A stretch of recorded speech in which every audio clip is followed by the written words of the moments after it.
Hello guys, welcome to my another video. So guys, আজকে এই ভিডিওটা একটু আলাদা হতে চলেছে। স্ক্রিনে যাকে আপনারা দেখতে পাচ্ছেন এটা হচ্ছে পুচকা।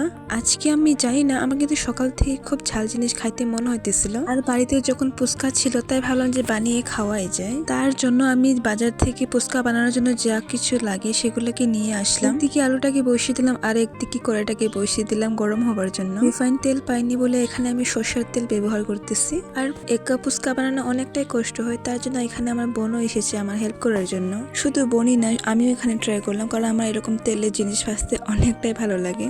আর আমি এখানে দেখলাম যে পুচকাটা ঠিক করে শক্ত হয়েছে কিনা, কারণ রোদ্রতে বেশিক্ষণ শুকানো হয়নি। আর দেখলাম যে একদম পারফেক্ট হয়েছে। এদিকে আমার আলুর সিটিও বেজে গেল। কুকারটা একটু ঠান্ডা হোক বলে আমরা এখন পুচকার জল বানাবো। একটু টেস্টের জন্য এখানে আমি জল জিরাও দিয়েছি। আর যখন আমি বাজারে তেঁতুল পাইনি, তার জন্য এখানে আমাদেরকে লেবু দিয়ে বানানো হইতেছে। এদিকে আমাদের জল একদম রেডি হয়ে গেছে। আর এখন বাড়ি এই আলুটাকে আমরা না জানি না যে এরকম ফুচকার সাথে কিভাবে বানাতে হয়। তার জন্য এটাকে আমরা সাধারণ করেই বানাবো, কারণ আমাদের কোনো এক্সপিরিয়েন্স নেই। এখানে আবার আমরা ভুল করেছি, আমরা মরিচটা একটু শুধু দিয়েছিলাম, তার জন্য আমাদের এখানে ঝালটাই হয় না। যাই হোক না কেন, নিজের বানানো জিনিস নিজের জন্য কোনো দিন খারাপ হয় না।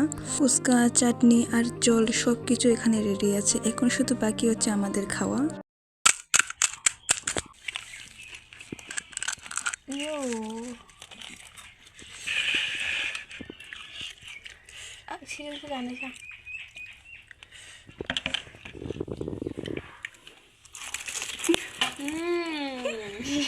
সো গাইস, এই ভিডিওটা আপনাদের কেমন লাগলো অবশ্যই কমেন্ট করে জানাবেন। সবাইকে অনেক অনেক ধন্যবাদ আমার ভিডিও লাস্ট অবধি দেখার জন্য।